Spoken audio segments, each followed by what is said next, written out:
in your business, no matter what your business is, whether it's real estate, whether it's a salon, whether it's, a dumpster or hauling service or trucking service, whether it's, it's construction at a home, it's in-home services, whatever it is, you have to develop a strong value proposition, right? You have to find a pain. A customer either is buying because of pain or want. And the biggest problem we talked about, what Jeremiah mentioned, is on Google. Everybody loves Google because it's like, hey, I've got bugs at my house. Let me Google a pest control company. Great. That's out of necessity and need. Like, everybody can get that. Anybody can say, I'm going to put Google AdWords in whatever industry I'm in, real estate agent, salon, whatever it is, I'm going to get when they're looking for something. But how do you fish in the bigger pond? That's what Jeremiah was mentioning earlier, right? That's what Tavon was talking about earlier. How do you get your business out there to where it's not necessity and they're Googling you, but how are you perking interest for the giant ocean? So think of Google as a small pond down the street. And out of necessity, those fish need to be caught because they need something. But what about the ocean? Right? They don't need something. It's your job to have a value proposition, to find pain points, to find wants, to put ads out there, call to action, something that perks interest for someone to go, well, damn, I never thought about getting, bug service before, but look, they're running a promotion right now and it's also doing something for the yard and doing this. Or maybe it's real estate agent. Hey, I see the ads of these agents. They're saying houses are selling for this and they're able to, partner with a mortgage broker and do this. Hey, I see that this company fixes bricks, brick around the house as well as the concrete. We're in Michigan, cracks all the time. Hey, I'm looking, we never thought that we might need trucking service or a hauling service in the back. We own a restaurant. We're just paying some Mickey Mouse company down the street to do it. This company's offering a steal deal, guaranteed to beat everybody's price, a call to action. Let's call them. You're now fishing in an ocean of clients, everybody. You're making everybody available as a customer, and you're trying to get their attention. And that's what really, in my opinion, digital marketing is, or utilizing social media, whether it be Facebook, Instagram, TikTok, YouTube, all the platforms. You want to be able to put your mark out there, have some kind of call to action to where now you're fishing everywhere. You've got poles everywhere where people are biting. You're not just fishing in the same pond where somebody wants something. You still want those folks. And you want to be the best at that. But you can't grow on that because that's just out of necessity. How many people are going to need bug control? How many people are going to need the brickworks? Well, some people don't think they need it, so they don't message and they don't Google. Jeremiah wouldn't get it if he didn't run ads, and ads that have a call to action, 0% interest, 0 money down, call us today, we're doing financing. And you could set that up in anybody's business, a call to action where you have a value proposition and you're able to have good selling points. Hey, I know someone that lives over there in Troy. Shit, that guy got it. I can get it. That's the credible top level, right? We would incentivize. Do you do videos or do you do videos? I would do videos. So we would incentivize our installers, right? We'd say, hey, look, we do contests. We'd say, when you get done with an install, I want you to walk the consumer around the entire job and tell them, hey, look, answer any questions for them. Make sure you cleaned up. And then I want you to say, hey, do you mind if I do a video? I'm in a contest to win a trip against my other crew leaders. And, I'd like to take a video. You tell us why you went solar and what you want to rate us 1 through 10. It's okay if you rate us 5, 6. Just be honest, please. And 95% of the time they'd like 10. So I always think of, that football movie where the fat guy goes 10, 10, right? Varsity Blues, right? So you would hear these consumers say, I give them a 10 and I did it because of this and I did it because of that.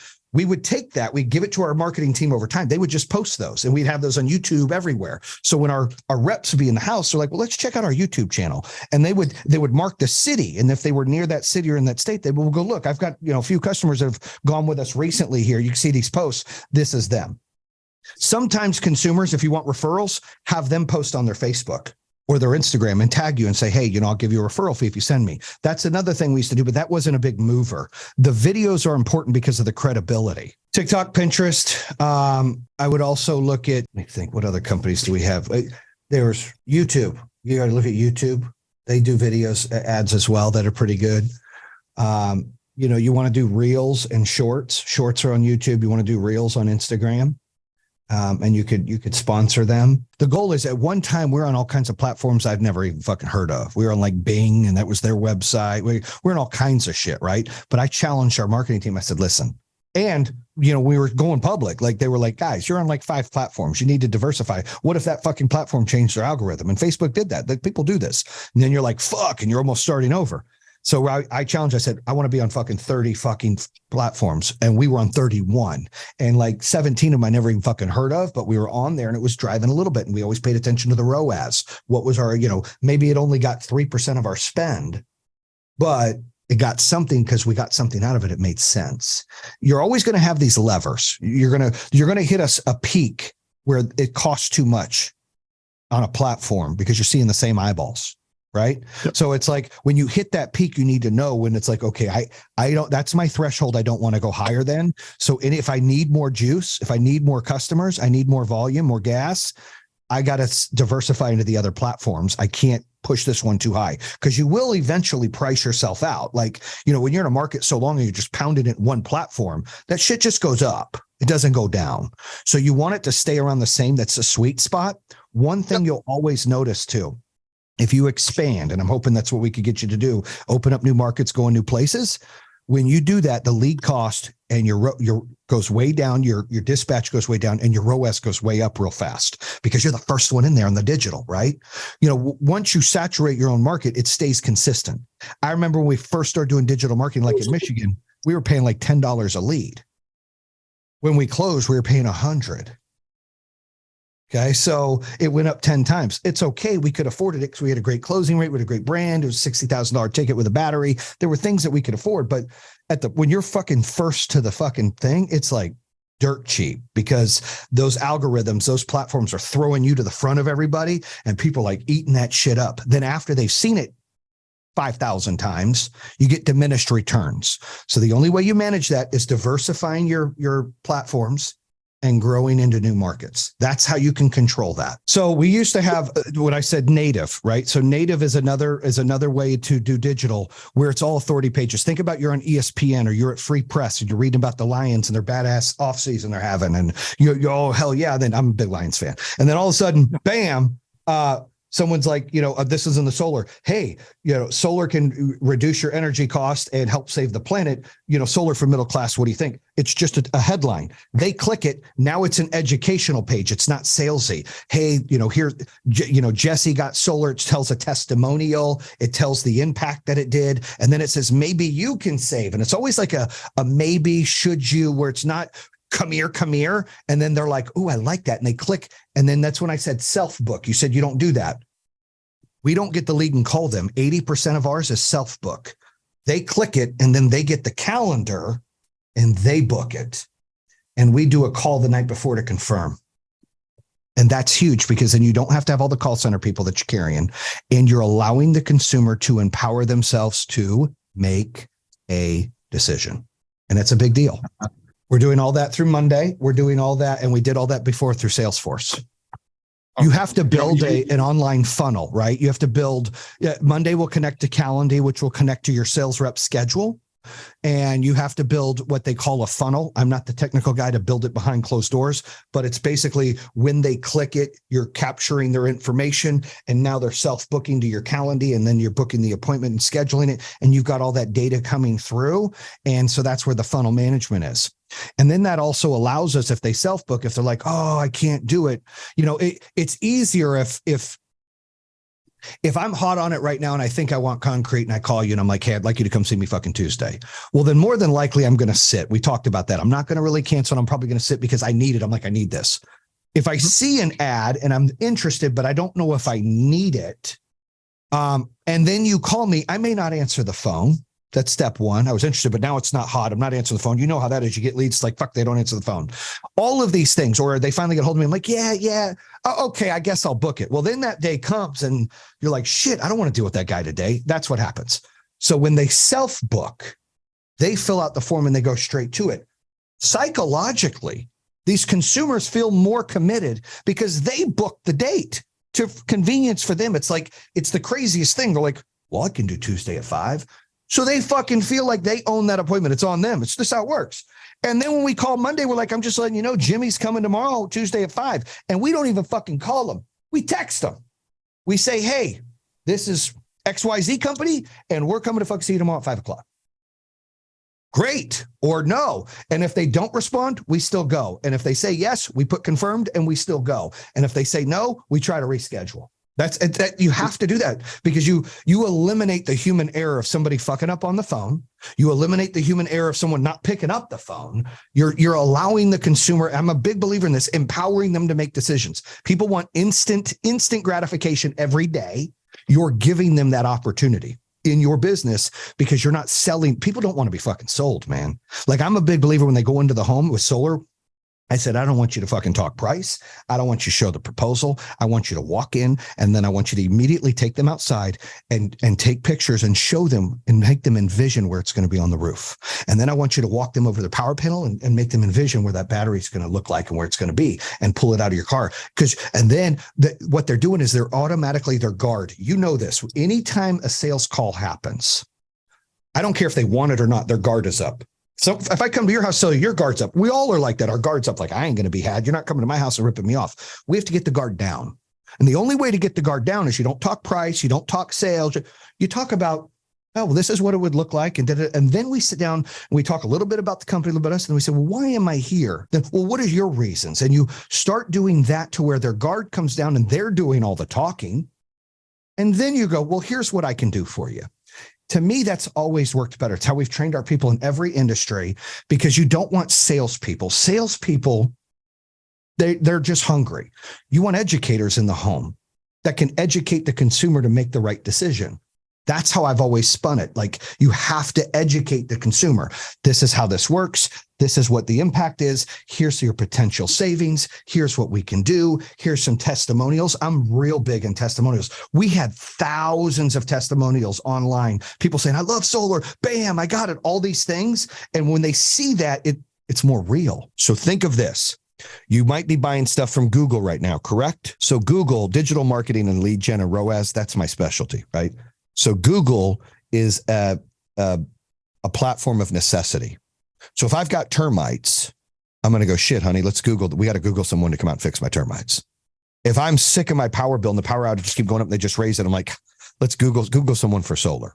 That is out of necessity. And it is a great pond and it converts well, right? And the ROAS, you guys know what ROAS is or no? If you don't, it's okay. So here's why ROAS is important. So gentlemen like yourself and me for about 6 years, 5 years into this business, you look at customer acquisition costs, correct? Yep. You look at what does it cost me per deal? You can't look at it that way. You got to look at ROAS, which is return on ad spend. So if you spend $1, how much does it bring?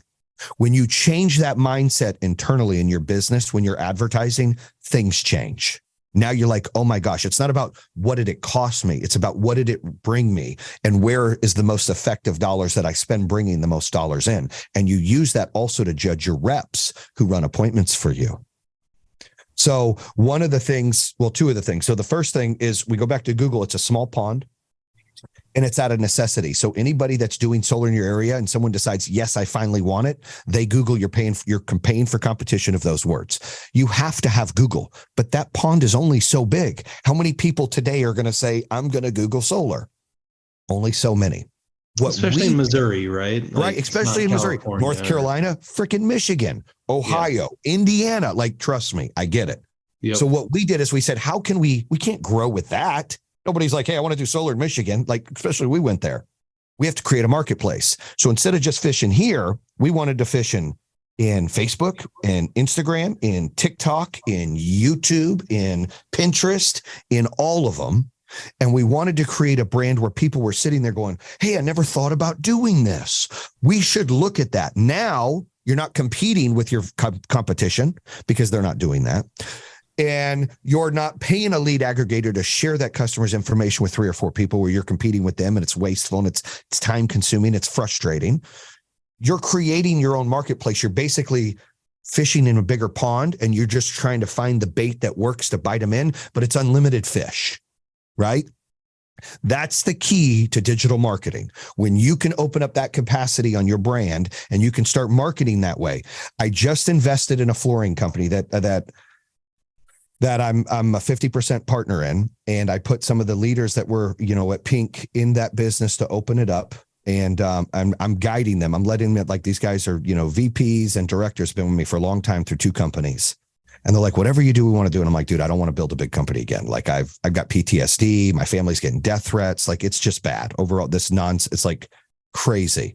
I said, I'm not going to deal with that. So I want to do something else. I'm not sure what it was. And I talked to my mentor and he was like, dude, you got to do coaching for home services, like any home services. It could be flooring. It could be pest control. It could be solar. Like these guys don't know how to do digital marketing. These guys don't know how to grow their business. They love what they do and they're great tradesmen, but they haven't seen what you've seen and built multiple times with digital marketing. You can help them. I'm like, dude, that's a great idea.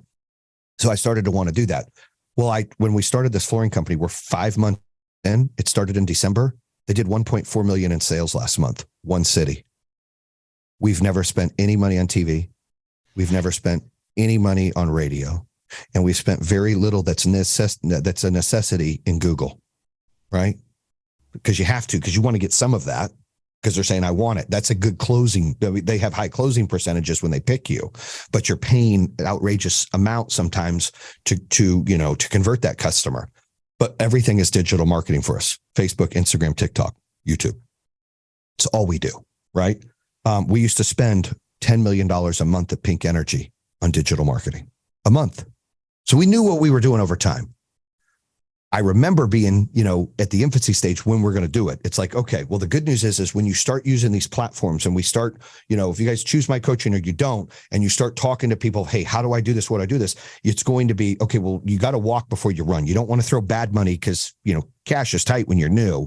You want to be able to, hey, what works the best? And that's why ROAS is important. So you sprinkle a little bit of fairy dust, a little bit of the money in different platforms. And you go, oh, shoot, that one's working and that one's working. Let's pull from this one a little bit, sprinkle a little more and let it start converting higher. And what you're doing is you're building a brand. So when you do that, you're creating an interest. Like imagine of being proactive. We talked about the termites. Oh, I've got them. Well, now if you're talking about, hey, don't be those guys that call us when you get termites, be those guys that prevent to get termites, and we have zero down in financing, blah, blah, blah, blah, blah, right? The other world we live in that Will really likes this, so do I, that we use all the time is Chat GPT.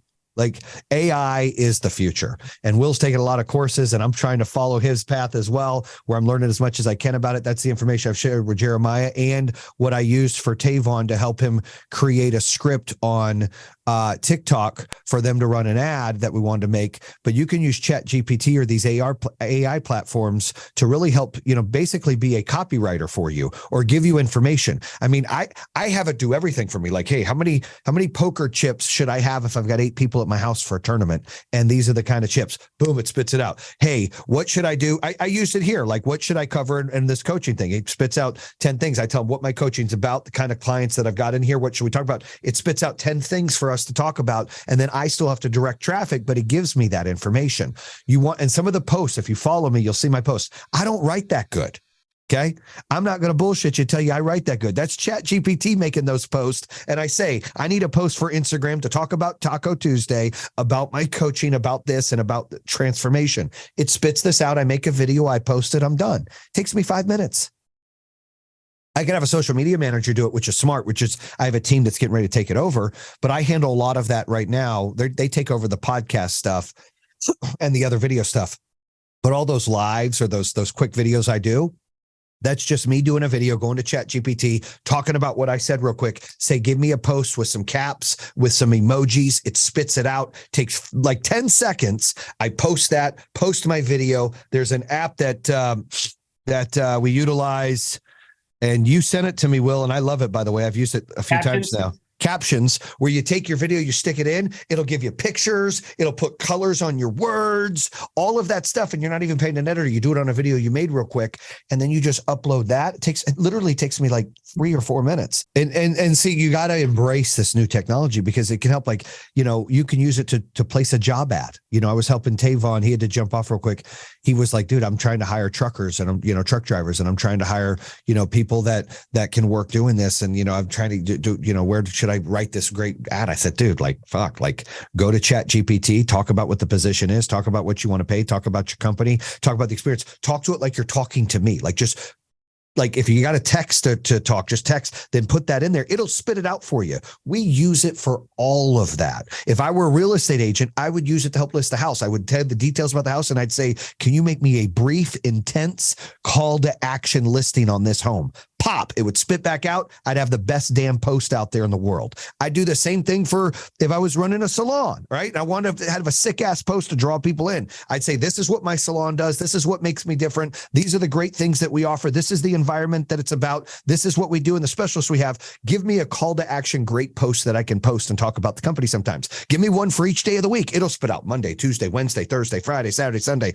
And then you have all this information and you just post it with a picture or a video. Man, I type, it's like a paragraph. I tell it everything and I talk to it like it's a person. Like I'm like, here's what I need from you. And here's what I need you to bring up. And here's what I did in the past. And here's the experience. And here's what I'm looking to do. And here's who I think some of my clients are. Help me find more clients. Include that in the call to action in this Instagram post. Can you do it for 5 days a week? You know, it comes back. Can you make it more intense? Comes back. Okay. Can you change this and do this? It comes back. Like, it's so amazing. And I use it for everything. Like, literally everything, but you got to use it for this stuff. You got to, like, people, it's what it's here for. Right. And it saves us money. If you think about it, of hiring all these people to do all this stuff for us. Like Will said, it used to take an hour. It takes me 2 minutes to do that. I'm like, why do I need social media people to cut all that stuff up again? I do for other things, but boy, their jobs have just become, you know, a lot smaller.